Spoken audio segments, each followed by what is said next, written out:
Hello everyone, this is the finale of What If Naruto Had the Power to Control Vectors, and I hope you guys enjoy this video and to like, to subscribe, to share, and check out the playlist, to see more comment down below. Now let's start the intro. They call me a god. They call me a god. They call me a god. Join my membership, the perks are great. It's in the description. Naruto was defeated by his sister. That's certainly unexpected, Kabuto said.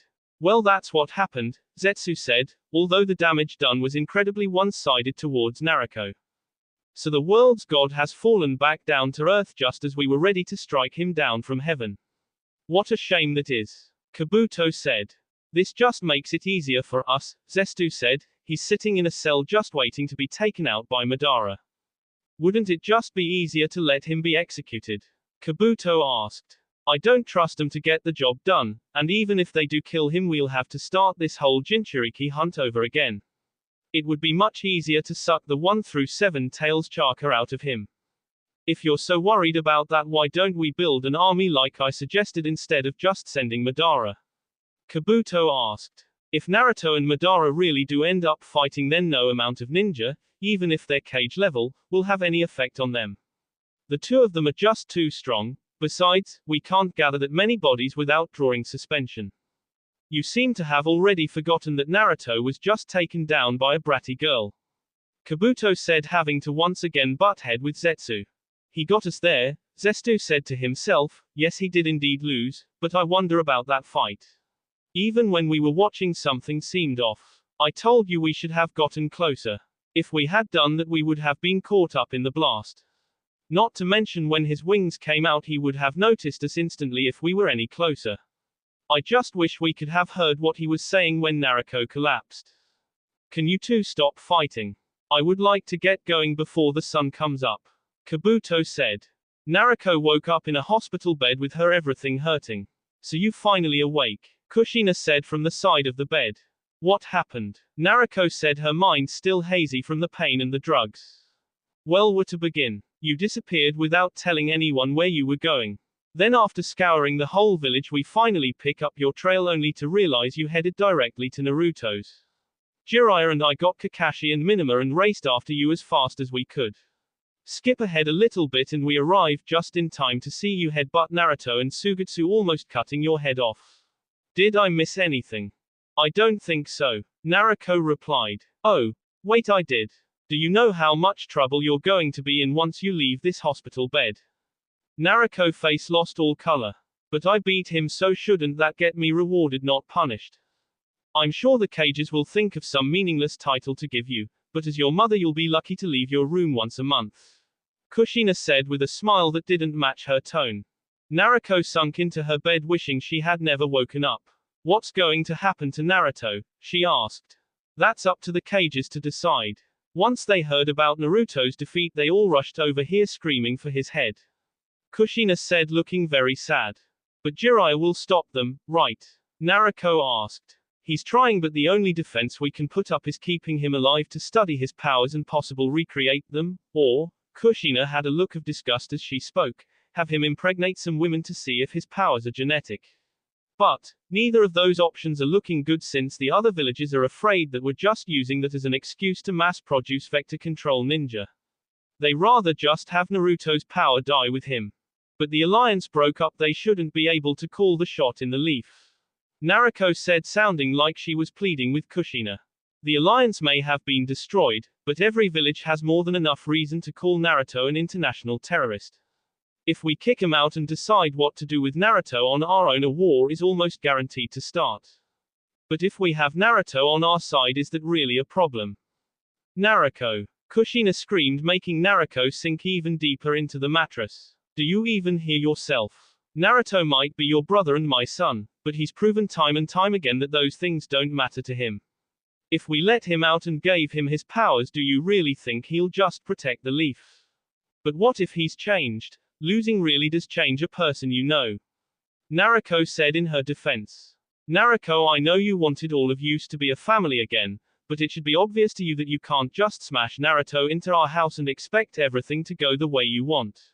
Losing might change a person, but I highly doubt that it changed Naruto so much that he'd be willing to undo everything he's already done. But, Naruto, I don't like it any more than you do, but it's time to face reality. There is nothing you can do at this point. While the cages were busy discussing if Naruto execution should be a public display or a private matter, the man in question was incredibly bored. Apparently the other cages weren't satisfied with Naruto's pervious arrangements, so he had been moved away from the main population. He was chained to a wall in a room that only had a single torch for light. Naruto was also positive that there were at least 4 guards behind a thick steel door that separated him from the main prison. Is all this really necessary? With all these chakra seal, I couldn't even pose a threat to a civilian. Well, whatever makes the big wings happy, I guess, Naruto said, letting his voice bounce off the walls. Naruto had learned a few things after thinking over his lose. 1. He was not a god. He had been arrogant to call himself one. No matter what anyone says, Naruto lucked out far too often during that fight. Now Naruto didn't put too much faith in beings of higher power, but the math didn't add up for the number of times Naruto had escaped death. The only explanation, at least in Naruto's mind, was that there had been some sort of outside interference, at least before his wings came out. But that was just a small inquiry that he learned immediately after the fight. The second thing he learned had been what he had sought after, and now that he knew it, he felt like an idiot for not realizing it before. Naruto had always looked for ways to expand his powers. After all, the more options he had, the better. His lose, however, showed him that although expanding his views had not been wrong, he should have used what had already been given to him more effectively. In other words, he needed to condense his thinking both metaphorically and literally. Suddenly Naruto's cell started to rumble as small pebble-sized pieces of the roof dropped to the floor. The steel door to the cell burst open and 6 guards swamped in, only to see Naruto still restrained and without any power. Sorry to disappoint you, but I haven't suddenly regained my power. This was caused by someone else, although I don't think I can say I'm not a primary factor of what's about to take place, Naruto said with a smile that no one had ever seen before. He almost looked excited. The rumbling had been caused by the Leaf's gate being blown to pieces. Ninja rushed to the scene, weapons raised. Smoke was everywhere, and any ninja who wandered in was immediately thrown back with their head missing. Since whoever was the cause of this was obviously incredibly dangerous, the best strategy was to wait for the smoke to clear, then fire everything at the person inside. But the person behind it didn't have time to wait for the smoke to be blown away, so he stepped out himself, giving the Leaf ninja quite the shock. In front of them stood someone who should have been dead. So this is what has become of the Leaf. I must say I'm very disappointed. Then, as if the Leaf ninja elite were statues, he began his attack. A blood rain soon followed. Cages. Someone yelled as they ran down the halls of the Hokage Tower, and broke into the meeting room. It's an emergency. All the cages were on their feet in an instant. Did Naruto break out? Said. No, it's not that. Madara Uchiha just destroyed the gate and is slaughtering the village. The messenger panted out. Madara should be dead, May said, overcome with confusion. It could be an imposter. The Kazekage mumbled. No matter whom it is, they must be power if they were willing to invade the Leaf on their own. Jiraiya said. There's only one reason such a powerful opponent would appear at this time. Said. We don't know for sure if this has anything to do with Naruto. Jiraiya retorted. I bet my life that this Madara Uchiha is here either to kill or free Naruto. The Tsuchikage said. If he is here for Naruto, then that's all the more reason to stop him. Said, looking at Jiraiya for support. I'll order all active ninja that were facing a village-wide crisis. Jiraiya said in response. We better head out. Said. No need to worry about that. A voice said right before a human smashed through the large window of the meeting room. I took the liberty of making my way here. Not even a minute later, the top floors of the Hokage Tower were blown away by a massive explosion. Minima and Mito saw the explosion from their house. What the hell is going on? Minima said as she watched giant chunks of building fall on the village. Did Naruto escape? I doubt it, Mito said. Even if he did, he's not going to go and attack the village. He probably would have gone up there and tried to negotiate to get his previous position as the cash dump back. But I don't think he would start going on a killing spree. He's not as evil as you believe. So who is it then? Minima asked, rather irritated that Mito looked so calm. My guess someone who saw their chance to kill Naruto now that he's a sitting duck. Mito replied. Maybe someone from the Akatsuki or even farther back in his past, like someone associated with Orochimaru. I'm going out, Minima said as she headed for the door. You sure you want to do that? That person has the balls to take on all 5 of the cages. You'll be crushed, Mito said, stating the obvious. I'm still a ninja of this village, so it's my job to go.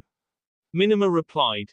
It's your life, Mito said, sounding uninterested, but Minima saw the slight look of worry on her face, and that was enough to send Minima out the door with a smile.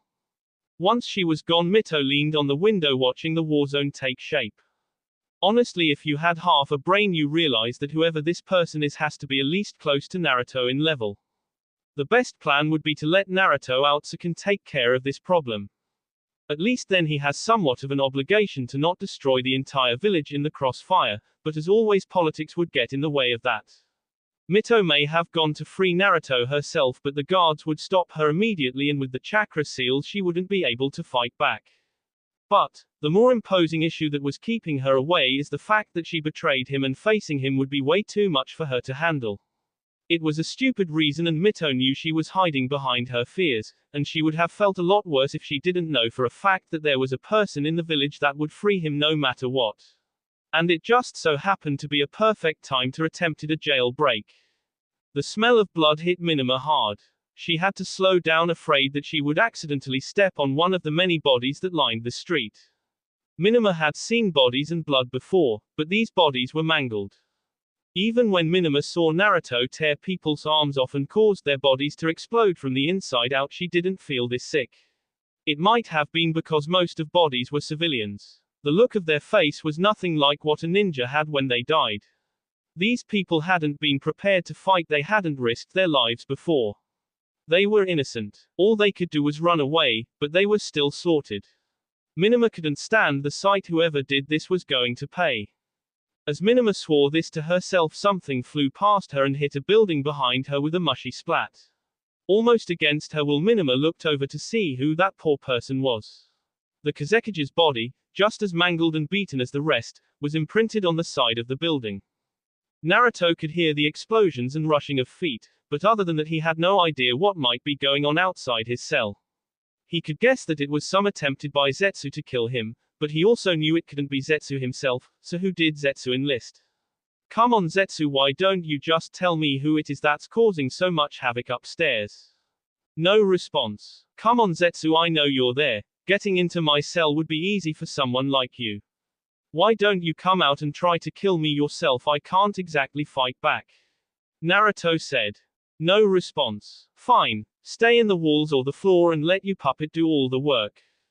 This time there was a response, but it wasn't for the walls or the floor, instead it came from the door as it opened. You haven't been in here that long. Don't you think it's a bit early to be talking to yourself? A young female voice said as she entered the cell. She was obviously an Uchiha with her long black hair and Sharingan already active. By her appearance she couldn't have been older than 8, but Naruto knew a little better to take information based on appearance. Are you here to mock me or save me, Hitomi? Naruto said. The young girl sighed. So you did know. In a puff of smoke the henge Hitomi had been using disappeared. How did you know I was still alive? I didn't tell anyone. I keep a lot closer track on my students than you might think. Naruto said with a cocky smile. Sugetsu ability to get information for water really is helpful. Besides, I always knew that you could beat Itachi. You can't be serious. That bastard took a scythe to the side and didn't even lower his speed. If I hadn't cast my own genjutsu on me using the scythe's reflection, I really would be dead. And don't even get me started about getting a body double to fool the leaf autopsy. But you did it, Naruto said with a smile that actually made it seem like he was proud of her. So you just assumed because I was alive that I would come and save you. What if I was a traitor like Mito? Hitomi said. It was always possible you wouldn't come to get me, but it was a low one and I had a backup plan just in case. So what have you been up to? I assume you didn't fake your death for no reason. Naruto asked like he was reminiscing with an old friend. I realized a while ago that killing Itachi wasn't going to make everything right. His death wouldn't bring back all the people he killed. So I thought about what would happen to all the other Uchiha when Itachi was dead. I might not like it, but the truth was Itachi was the only sort of guidance for those kids. The only person who could teach them. If I just killed Itachi and ran off, I would be just like him, so I decided to help them, and what I found was awful. When I went in under a henge, I thought I would have to cast a genjutsu on the staff so they would think there had always been 12 orphans instead of 11, but they didn't even notice the difference. The staff didn't even bother to learn the names, that's how little they cared. Outside wasn't much better, people would keep giving dirty looks, and I heard all sorts of things about how they were all the sons or daughters of traitors and how they should be punished for their parents' crimes. Like having everything taken away from them and their family slaughtered wasn't enough. You should have seen the look on their faces when I suck in and told them who I was. They were so excited to hear about my adventures outside the leaf. Even the 2 kids who are on their last year of the academy were shocked to hear that I knew simple fire jutsus. So you see, Naruto, I had to help them. I taught them how to be ninja and treated them like actual people. I'm sorry of abandoning you. Naruto listened without saying a word. He accepted Hitomi's reasoning without issue. Did you think I was mad? I'm not mad. Whatever reasoning you had, if you felt strongly about, I wasn't going to stop you. I didn't even mind that Mito straight up left to join the other side. I don't hold grudges over that kind of thing. The only thing that Mito or you need to worry about is if you ever directly go up against me, I won't hold back, but considering you went out of your way to help me, I don't think you need to worry about that. Thank you, Hitomi said, water slightly building up in her eyes. Is there anything else you need to tell me before you break me out? Naruto asked. Mito apparently felt bad for the Uchiha orphans and came to visit when she was released for prison, and since she cared enough to remember how many were left, she discovered I was still alive. I talked to her a little bit, and while it seems like she regrets leaving you, she also had no intention of helping you. That's fine. Anything else? Naruto said, waving it off. Well, I kind of accidentally made the Uchiha clan your fan club. Hitomi said, blushing in embarrassment. It's not my fault, it's just those stories I told must have made it seem like you were the prefect teacher, which must have resonated with them. Once they heard you were captured, they started a plan to free you. Luckily I stopped them, but they offered up their rooms as a safe house for you to hide, although I doubt you'll need it. I appreciate their concern, but I don't need to hide. Now can you please remove these chains and chakra seals? Naruto said. Hold on just a minute, I spilled the last 3 months out on the table for you. Now I want you to answer my questions. Hitomi said, sounding like a mother scolding her child. Shoot, Naruto said, shrugging Hitomi's tone off. Why did you lose to Naruto? She was too strong. Bull. I don't care if she's the Nine-Tails Jinchuriki, there is no way Naruto could beat you, especially if what I've heard about your winged form is true. That's what happened, Naruto said, shaking his head at Hitomi's disbelief. I'm not freeing you till you tell me. Hitomi said, angry that Naruto was keeping things for her. They stared each other down for a good 2 minutes before Naruto accepted Hitomi's stubbornness. Alright, fine, I may have given her some help during a fight. What kind of help, and more importantly, why would you want to lose? Hitomi said, still annoyed with Naruto. I'm sure you heard that losing changes a person more than winning. I want to experience that. That was the first reason, although don't be fooled, if I just handed her the win then I wouldn't change and it would be pointless. So you plan to have Naruto beat you from the beginning? Hitomi asked. Not at first, I was just going to crush her for disturbing my peace, but she was doing better than expected, and that's where I reached my first conclusion from losing. That I am not a god. So despite what you may think, that first part of our fight was completely genuine. It's when I brought out my wings that she needed some help. The moment I decided she had the potential to truly beat me was when my blood reverse didn't kill her instantly. I could have just keep spamming that attack and sooner or later the Nine-Tails would screw up, or the pain of having her blood reversed and unreversed over and over again would have killed her, but I had decided to start my help at that point. I refrained from using my most powerful moves, but even then the extra range of my vectors and my plasma was too much. So my second helping step came when she was near death and I needed to give her the hope needed to see that I had neglected to repair my reflection after she damaged it with her Raisin Shuriken. And what would the second step be? It's hard to explain and I can't demonstrate it unless I have my vector control, so may you pretty please take off these chains. Hitomi sighed. Naruto obviously had no idea what it meant to truly lose. All he had done was pull the bell test where the teacher would hold back to give their students a chance. All Naruto had done was successfully snatch the bell. Well, maybe when you're as strong as Naruto that's the biggest lose you can have. But, Naruto, I can't believe that you destroyed your peaceful life and got everyone arrested just to see what would happen if you lost. You're the strongest already, why would you even need to change? Oh yeah, the more important reason I got myself captured has to do with what's going on above us. You see, my new life wasn't perfect peace. There was an overgrown weed infesting my house. I might be the strongest ninja alive, but every time I tried to sever this pest it would run away before I could. I knew it was planning something, but it wanted to make sure everything was ready before it strangled me. Not wanting it to have the upper hand, I decided to dangle some bait that it couldn't resist. Naruto said. So in other words, you got captured to force Zetsu to act. Hitomi said plainly. Way to ruin my analogy, but yes, that's the reason. Naruto said, sounding honestly hurt. Suddenly another explosive rocked the cell. And from the sound of it, Zetsu got someone truly powerful.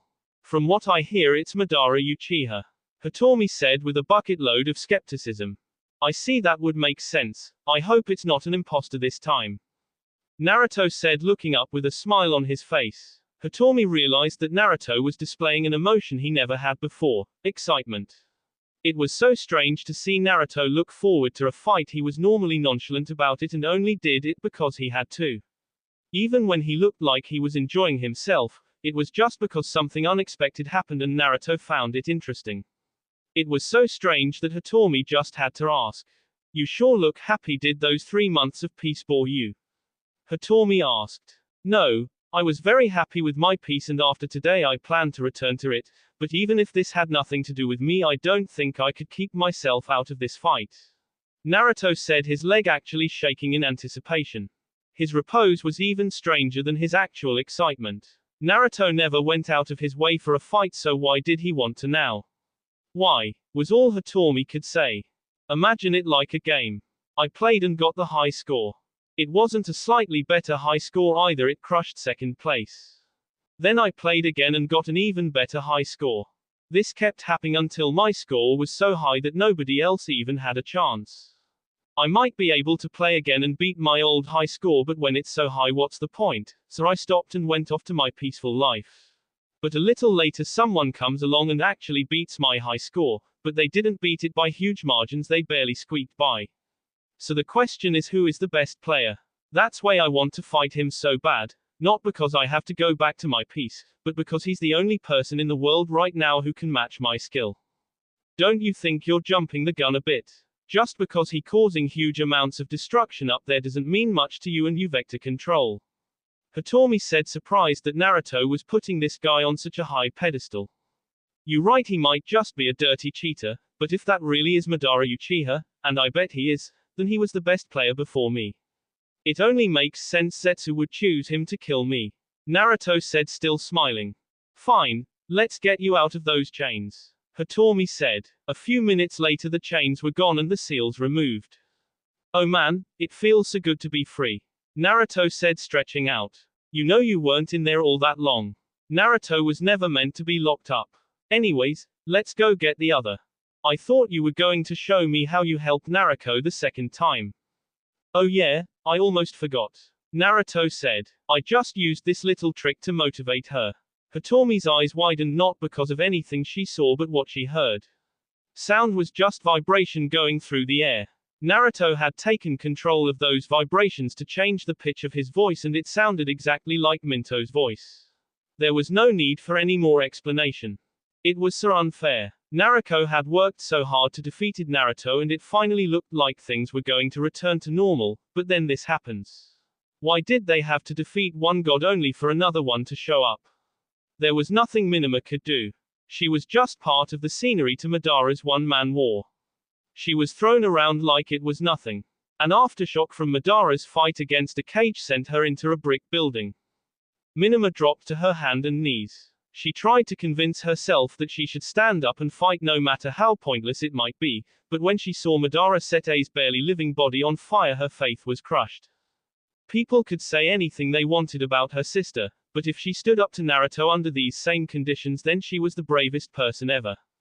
Unfortunately, Minima was not. Resorting to the most pathetic thing anyone had ever seen from a ninja, Minima started crawling away.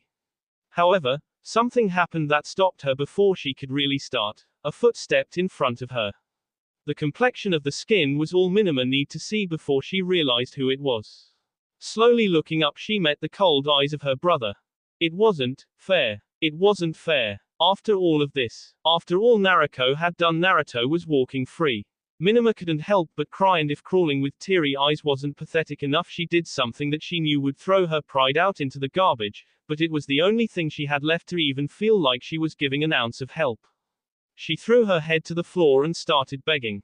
Naruto, please defeat him. I know this might have nothing to do with you, but please, as your sister, will you please do something? You're the only one strong enough. I don't have anything to give you. Hell, I don't think the world has anything it can give you, but please, as a god, will you help these mere mortals with their tragedy? She had no way of knowing what expression Naruto had, but the fact he hadn't moved yet gave Minima some hope. Then, as if she had interrupted his favorite show, he spoke. I may not be a god, but do you really think your begging is so important that it will cause me to act? Minima face drained. He wasn't going to do anything. They were all going to die to Madara, but Naruto continued. I'm going to fight Madara because I want to fight him. Not to protect this village or anyone in it, and since I already told my group to leave, there is nothing stopping me from holding back, so if you want to be helpful, I advise you convince everyone else to do the same. After that, Naruto took a couple steps past Minima. She had no way of knowing this, but while Naruto had been speaking, they had drawn quite a crowd. Madara Uchiha being one of them. The rest were ninja too shocked to do anything. Once Naruto was completely past Minima, Madara seemed to teleport in front of him, swinging an kunai at the side of his head. Die, was all he said before the kunai came into contact with his reflection. The kunai shattered and Madara's arm was twisted in a weird way. How about you? Naruto said, quickly placing his palm on Madara's chest. A second later, Madara's body exploded in what looked like scraps of paper. Did he not know about my vector control? Naruto asked himself. The ninja there could barely register what happened. The person who they couldn't even land one hit had been taken down in a single move. They didn't know if they should start celebrating or turning their weapons on Naruto.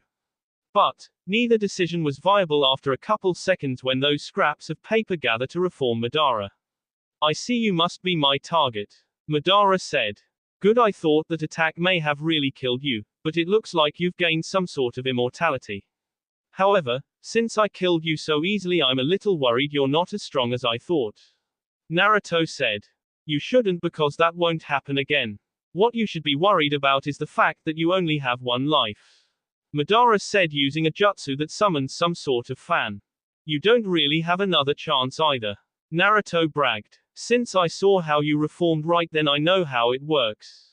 The next time I break you, you'll stay broken, so please don't disappoint me. All the ninja surrounding him at that point realized that staying here would only bring them death. Leaving their pride behind, they bolted away from destruction the fight was sure to bring. Within a minute, the battlefield that had been filled with people and noise was empty and quiet. Naruto and Madara had not moved during the stampede. I wasn't that they cared about getting innocent people involved, it was just that they were chaotic variables, and on the fight of this level it was best to have as few of those as possible.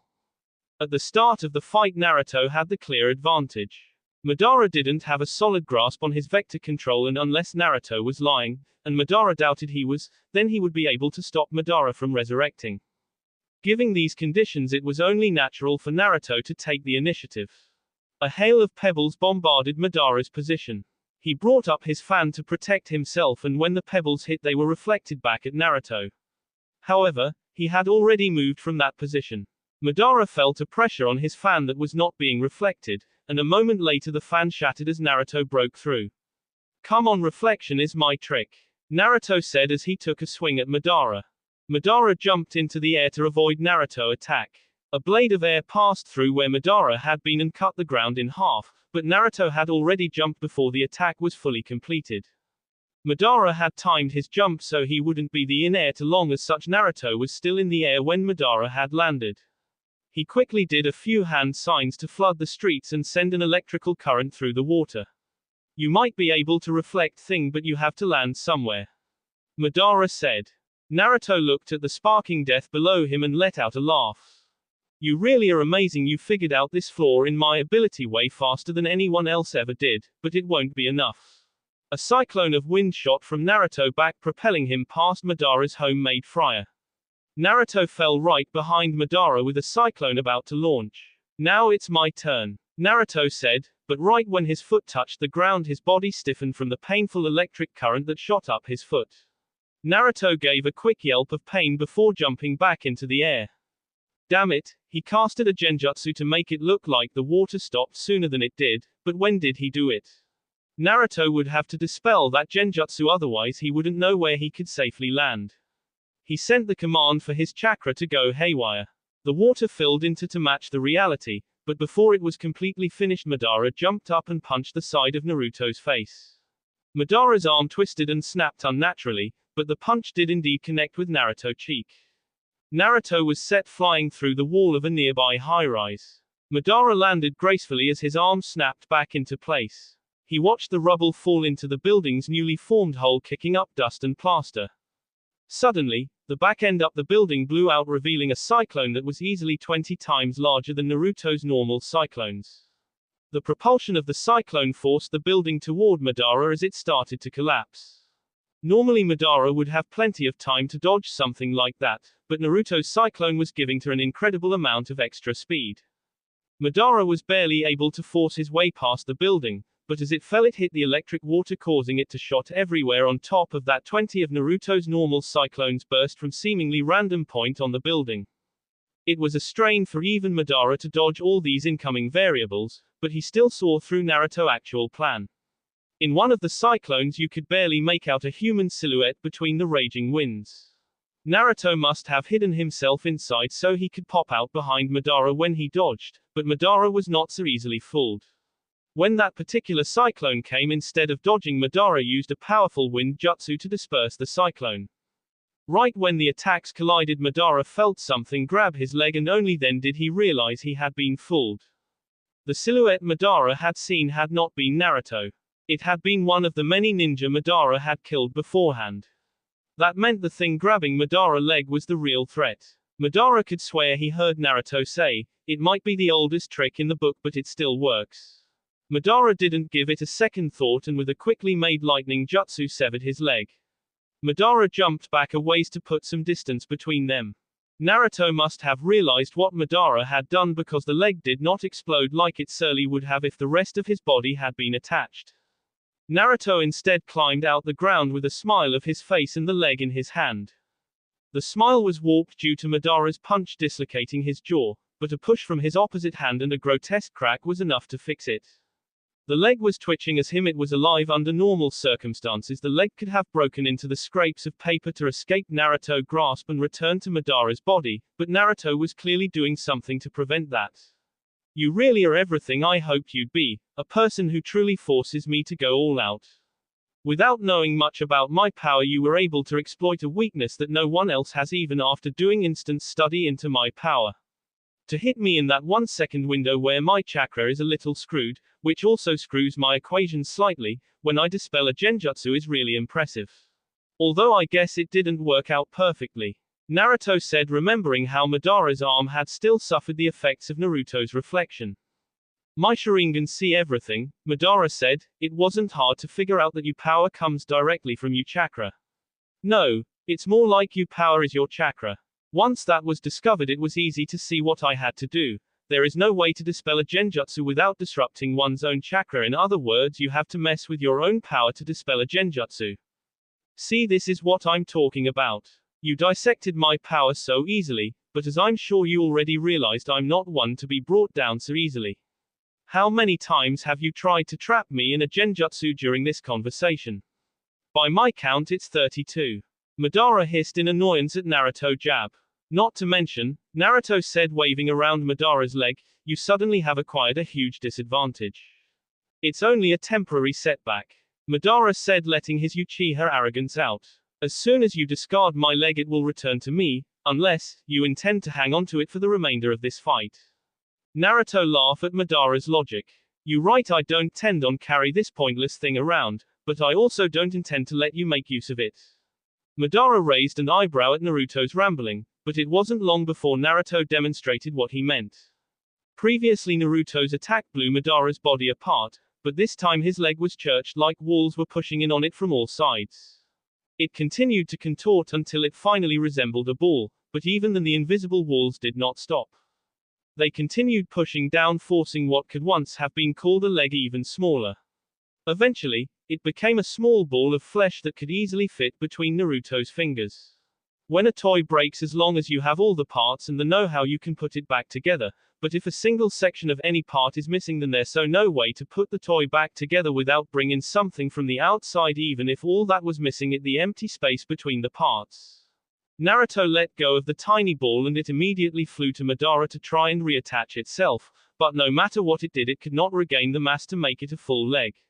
It tried to unravel and break apart, but it would not gain the area necessary to remake Madara's leg. In the end, it just speared across Madara's stump of a leg, not even adding a centimeter of length back. I can't tell you how stupid I feel for only just recently figuring this out. Naruto said with a hint of regret. I mean, come on, it should have been obvious that condensing things and working on the micro level was way better than expanding and large-scale work. My two best moves came from condensing. Plasma from condensing wind, and my wings from condensing chakra. So why did it take me having to repair my chakra networks after Naruto sliced the cells to figure this out? Oh, but I've started rambling, haven't I? You came back from the dead to lose to me, so I won't prolong it anymore. Kabuto was observing the battle from a ridge outside the city walls. He wasn't the only one either. The entire population had been evacuated, even the surviving cages were outside the city limit. Who could really blame them? Those two monsters had already destroyed an entire district, and to the Leaf civilians who have never seen so much destruction, it must have been a nightmare. The only people in the crowd that didn't have looks of horror were the group of Uchiha orphans situated far away from the main crowd. They appeared to be cheering for Naruto while the rest of Naruto allies were watching the battle with the utmost intensity. Kabuto, however, would not just watch. It was becoming clear that Madara would lose if he didn't get some help.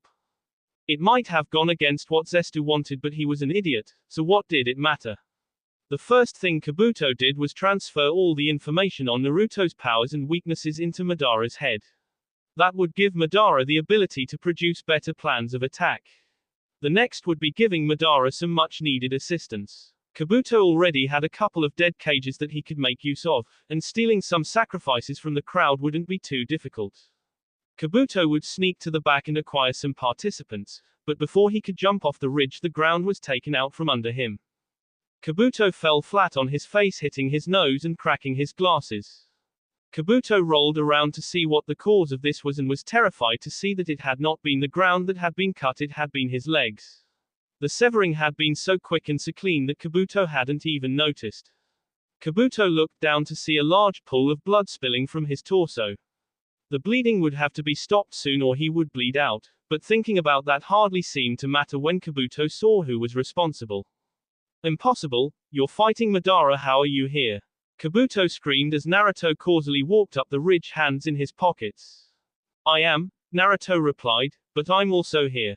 Liar. I don't care how much power you have, you can't be in two places at once. Kabuto screamed at this absurd development. Well, I guess that's true. After all, technically the Naruto fighting Madara and I are not the same person, but on paper we are no doubt both Naruto. How is this possible? No matter how much you warp vectors, you can't create another you. Kabuto said, his sight already getting blurry from the loss of blood. Of course I can't create a clone of myself using vectors, but why are you so shocked? I didn't do anything that special. Naruto said, seeming a little confused. Then how is there two of you? How have you not figured it out yet? It's not that hard. Naruto said, seeming a little annoyed with Kabuto. Maybe it's my fault causing you to lose so much blood, but it should be obvious vector control isn't the only thing I can do, you know. Kabuto felt his voice stop in his throat and the words came out like he was a squeaky toy. Shadow clones, you used a regular jutsu. That's right, super simple, but none of you expected it. The clone said. But Zetsu and I have been watching you ever since you got captured and we never saw you make a shadow clone. I've been around far longer than that. While you've been watching Naruto go through his peaceful life, I was created to track you down to whatever hole you live in and kill you and Zetsu, but with Naruto's attack things changed. I almost had to go break the original out, but someone else already did, so I just hunted you down while you were busy with the commotion. The clone said. You're still lying. A shadow clone can survive on its own for such long periods of time. That's true, but I'm not a regular shadow clone. I was made from Naruto chakra, which as already demonstrated gives me vector control. Now don't be fooled, I'm not nearly as strong as the original, but the normal rules of shadow clones don't apply to me. Shadow clone are destroyed when the chakra making up the bodies is dispersed by entire existing too long or getting hit hard enough, but I can use vectors to force my chakra to stay in the form of my body. The only thing that keeps me from being a complete human is my inability to produce chakra on my own. Once I run out of chakra, I will fade back into the original, and since I have to use chakra to force my chakra to stay put, I will eventually disperse like a normal clone. But don't worry, the original made sure to give me enough chakra to last another year if I have to. Even if you have that much time, you won't be able to kill Zetsu. Kabuto said as his last hurrah. He can phase into the ground the moment he notices you. Even if you catch him off guard and chop him into pieces or condense him into dust, he'll still come back just as he was soon enough.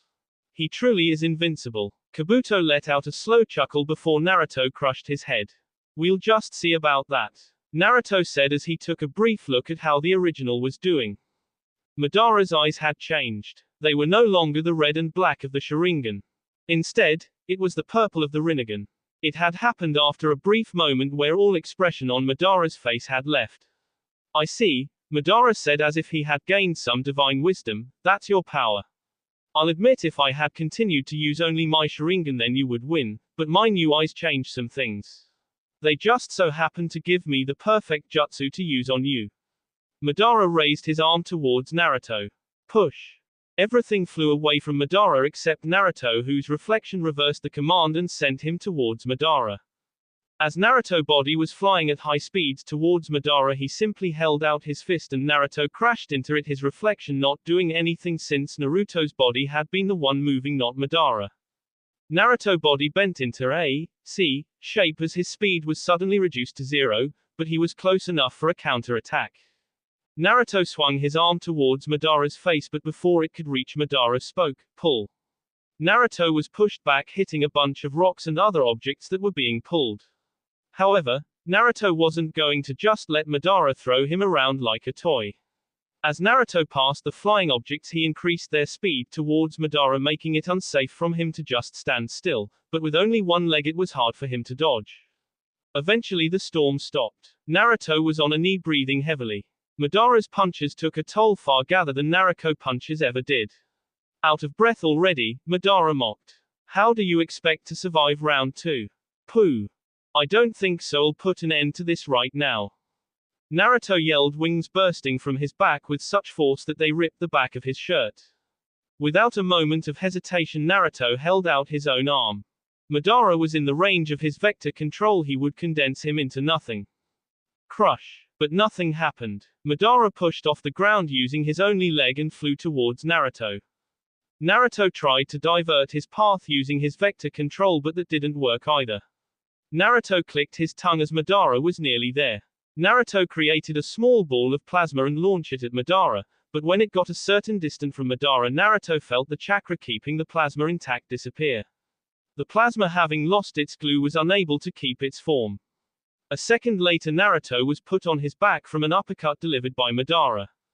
Once on his back, Naruto used his wings to push himself away from Madara and back to his feet. Naruto quickly got his thoughts in order and observed how Madara was able to counter his vector control. Naruto soon discovered that there was a small dome around Madara that was outside his vector control. Trying to push his chakra into that space caused it to disappear. It was a dome of safety inside Naruto's dome of control. You're absorbing my chakra, Naruto said, sounding much more distressed than he meant to. That's just one of the powers of the Rinnegan. It must be really bad for you since without your chakra you have no combat skills. Madara said, satisfied he had broken Naruto's control. It might be true that without my chakra I wouldn't be able to do much, but you little eyes haven't taken away my chakra. Naruto tapped his foot on the ground and all the pebbles and rocks inside his vector control rose and seemed to point towards Madara. There were thousands of them at the least. Even if the chakra supporting these rocks disappears inside your dome, they'll still maintain their speed if I fire it from outside your dome. Good luck dodging all of them. Maybe with 2 legs and your skill you could have, but with only 1 you're screwed. The rocky storm began a moment later. Rocks were shot at Madara from every angle and at every speed. The ground began to shake at the sheer number of them. Dust kicked up across the entire village, and when it was finished, Madara was nowhere to be seen. Naruto was very confused and a little shocked. He had expected that attack to blow Madara's body away, but where were the scraps of paper that were supposed to reform it? Naruto had planned to condense the spot where they would reform Madara, then immortal or not, Madara would be out of the fight, but there wasn't a scrape to be found. That's when Naruto felt it.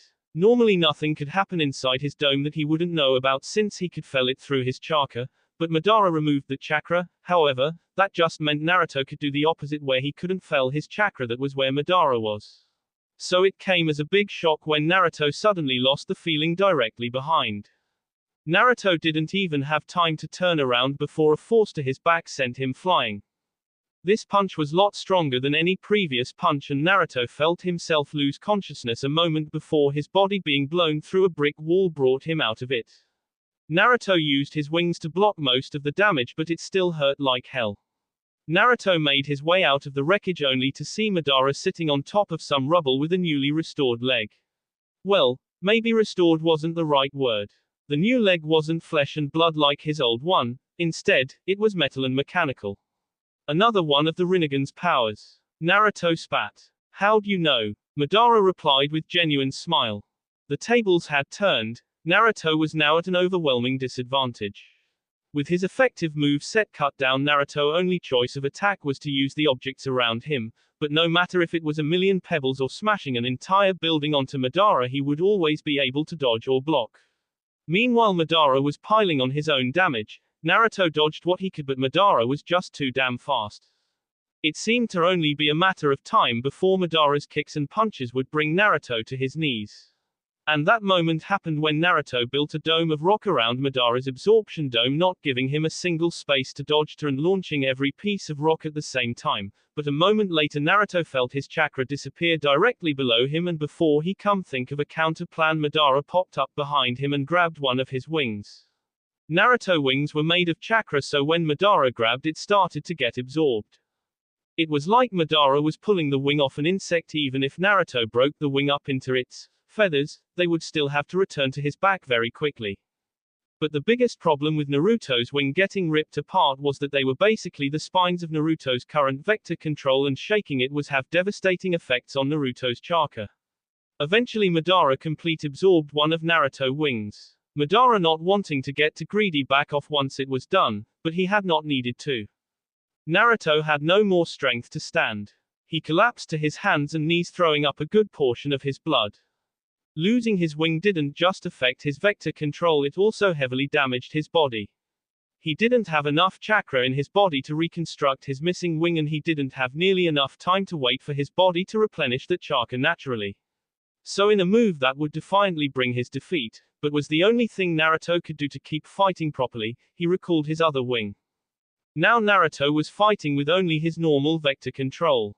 Naruto bent over and picked up 2 handfuls of pebbles and fired them at Madara.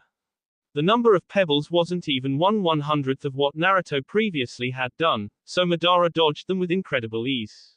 A kick connected with Naruto's stomach and sent him rolling across the dirt. It's not that Naruto couldn't get up, it's just that he didn't see what point there was in getting up. With Madara able to cancel all of Naruto chakra and Naruto having lost the use of his wings, there just wasn't any way he could win. As a man of equations and probability, Naruto knew this as fact and wouldn't try to delude himself into thinking that if he just tried a little harder then maybe he could win. So this was the feeling people had when they fought him. It was interesting to experience it for himself. Naruto closed his eyes as Madara's foot landed right in front of his face. It would be just like sleeping. Naruto waited for the moment he'd lose all his senses, but seconds passed and an entire minute and nothing happened. Naruto opened his eyes to see what was going on. Madara was looking away from him, which was strange enough, But what was stranger was the semicircle of humans that surrounded them. There was Fu, Hanabi, Sugetsu, Hitomi and all the Uchiha orphans. What are you doing here? Naruto sighed. Didn't I tell you that being her would only get you hurt? Naruto said, looking around. He and Madara really had gone at it. Half the town was in ruin. Stop trying to act so cool. Fu yelled. We're here to save you. I'll admit I'm not doing so good, but he'll destroy you. Naruto said. That may be true, but even if we can buy you even a minute, then I know you'll come up with a plan to win. All you need is some time to think. Hanabi said. If that's the case, Madara said, cutting in, then I won't give you that time. I'll destroy you all right here. Madara lifted his arm up to the sky like he was going to bring down heaven, and what do you know he did? A chunk of rock burst through the clouds. It was easily twice as big as the entire city. It was obvious what would happen if that thing fell on them. I wonder if vector control is strong enough to stop this. Madara said with a grin plastered across his face. Well, so much for a complicated plan. Naruto said, standing up and gaining the attention of everyone around him. Naruto looked at the giant mass with bored eyes as if his near-death a few seconds ago had never happened. Looks like you've made a blunder, Madara. An object that is too big to be affected by vectors, what a joke. My power comes from other people's power. Be it the stolen chakra that makes up my wings or the natural wind that make up my cyclones, none of it can truly be called mine, but you just delivered me the key to your defeat. Two wings burst from Naruto's back. They were only half as long as they normally were, which cut Naruto extended range to 1/4 of what it had been, but it didn't matter. Naruto didn't really need any extended range for what he was about to do. His wings stated to beat, causing dust to swirl around him right before he flew up towards the meteor. When he was close enough, Naruto matched the speed of the falling rock and placed his hand on it. Outside the village, people watched in horror as the meteor fell. It truly seemed like the end of the world. But suddenly the meteor started to shrink at an incredible rate. It was an amazing sight, and soon the entire object was no longer visible. Instead, people could see a figure with two wings soaring through the sky, but it was quickly lost as it dove to the ground. Still, some people would claim that it had been the work of God that had stopped the meteor. If only Naruto could have heard. Back on the ground, Naruto held a baseball-sized chunk of rock in his hand. All the Uchiha orphans were gawking at his display. You should really leave now. Naruto said to the group standing behind him. Are you crazy? We didn't come here just to be sent back. Fu said. I know you came to help and you did, but now that I have this, Naruto said, holding up the rock, you'll be in great danger. My next attack will likely destroy the whole village and then some. Fu, Hanabi and the Uchiha orphans were ready to argue, but a look from Naruto told them that he wouldn't use whatever attack he was planning until they were safely out of range, and if Naruto didn't do whatever he was planning, he would lose. So the group ran off to the nearest exit. How noble of you, creating a lie to make your friends leave. Madara said. It's no lie. Once they're gone, this fight is over. How stupid do you think I am? So you may have stopped my meteor. What's a chunk of rock going to do? Why don't you come over here and find out? With pleasure. Madara lunged towards Naruto, expecting Naruto to throw that chunk of rock at him since it was really the only option he had, but that didn't happen. Instead, Naruto simply dropped it. The impact was as if a megaton bomb had gone off. A crater the size of an entire city block opened up, sending everything, including Madara, to the edges. Naruto used his vectors to stay anchored to that space, and when the explosion was done, he picked the rock up just as casually as he had dropped it. What the hell did you just do? Madara said, shock-jawed. You know, condensing things down only changes the size, the mass stays the same. You should have realized this. Doesn't one of your legs feel heavier than the other? Now that Madara thought about, he did feel that his mechanical leg was heavier. This rock I'm holding in my hand must be a couple billion tons. It's only due to my vector control that I can even hold the damn thing. I bet not even the entire world's population could even budge the thing. Dropping something this heavy, well, you already saw, but there's no chakra involved, so this attack is completely effective against you. We'll just see about that. Madara yelled with true anger in his voice. He rushed Naruto again, but once again the dropping rock caused him to be blown back. No matter what angle or what speed Madara came at Naruto, it would always end the same. Even if Madara dug below him, the crater would deepen, causing the exact same result. No human alive could go against that much force. But that wouldn't stop Madara. He was gearing up for a third attempt when Naruto spoke. That should have given him enough time. Now to end this. Naruto moved the rock to the very edge of his vector control, then the rock started shrinking again.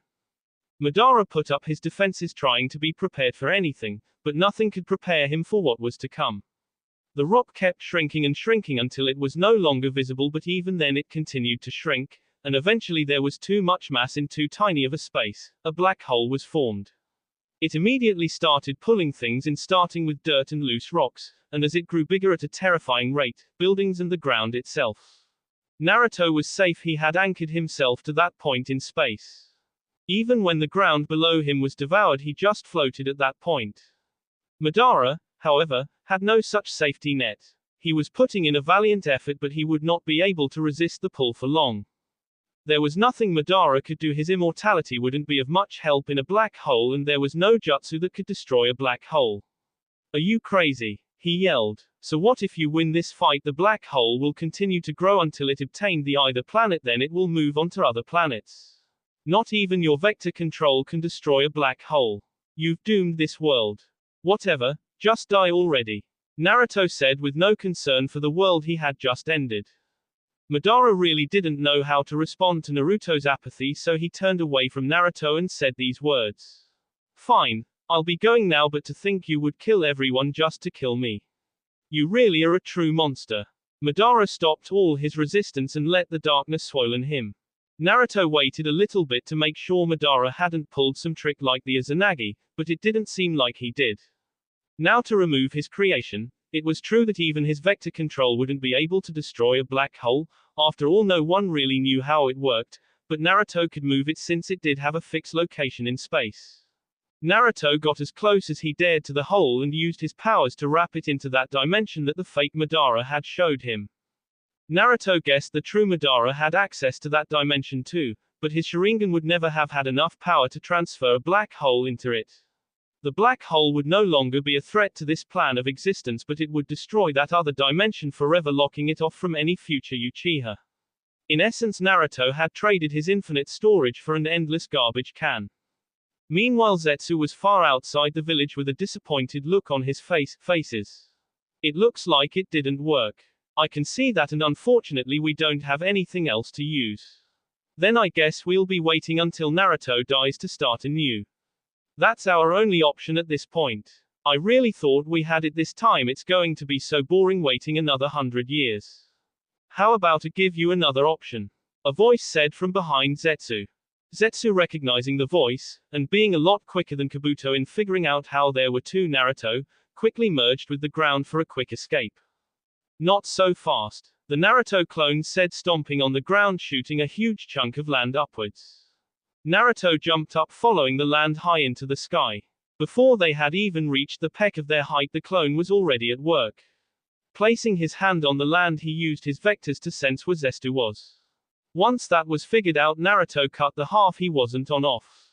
He kept doing, making the land smaller and smaller until it was no longer big enough for Zetsu to hide in. Zetsu was forced to pop, and when he did, the clone grabbed a hold of his. What will you do? Even if you destroy our entire body, we'll still be back soon enough. You seem to have forgotten the original created something just now that can deal with annoying people like you. The clone started laughing like a maniac before wrapping himself and Zetsu into a 100% guarantee, no way in hell returning garage disposal. And thus the last member of the Akatsuki was destroyed. Naruto was laid out in a simple medical tent that had quickly been set up with Mito by her side. For what she had heard, the battle was over, but the leaf was in ruins. Apparently only a few outer buildings had survived. There was going to be a long rebuilding process. Naruto thought about what the future would hold when the flap to her tent opened and her brother walked in. Naruto, how'd you get in here? Why did no one stop you? Naruto gave her a deadpan, wondering if she was actually serious. Naruto sighed after realizing her question. Sorry, that was a stupid question. Are you here to kill me? I'm not here for anything quiet that's serious. Naruto replied, walking past Naruto and Mito over to some boxes. I'm just here to get some medical supplies. Madara really did a number on me. It was true, Naruto's shirt was barely clinging to his body and blood soaked everything else. On another note, I feel as if I should thank you. What for? Naruto asked skeptically. Well, if you hadn't have beaten me, then I wouldn't have realized that working micro was so much more efficient than working macro. So not only am I not going to kill you, I feel like rewarding you. What are you talking about?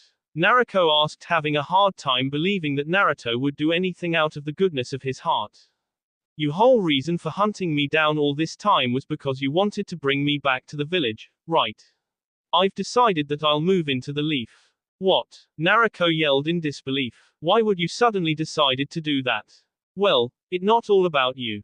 You see, after I crushed Madara, those Uchiha orphans wouldn't stop telling me how amazing I was, and they kept telling me how they were done with the leaf and wanted to train under me, but you see, my current house doesn't have the room to support all of them. There is, however, a huge chunk of land that is rightful the Uchihas that I'm sure I can get if I ask nicely. So after everything you've done, you just decided to move into a village where the majority of people hate you just because some kids asked. Naruto said. Madara was the last person that could stand up to me, so there's no point in me continuing to fight, so I need something to do. I can't just spend the rest of my life reading books and sitting around, and I did actually enjoy my time training Mito, Hitomi and Hanabi. I also think the villagers will warm up to me. I did, after all, just save all their lives from that meteor, and if they don't like me, it's not like they're going to attack me. I'm sure defeated Madara reinstated my image as being the strongest. You really are crazy, Naruto. Naruto said. Doesn't this work out for both of us?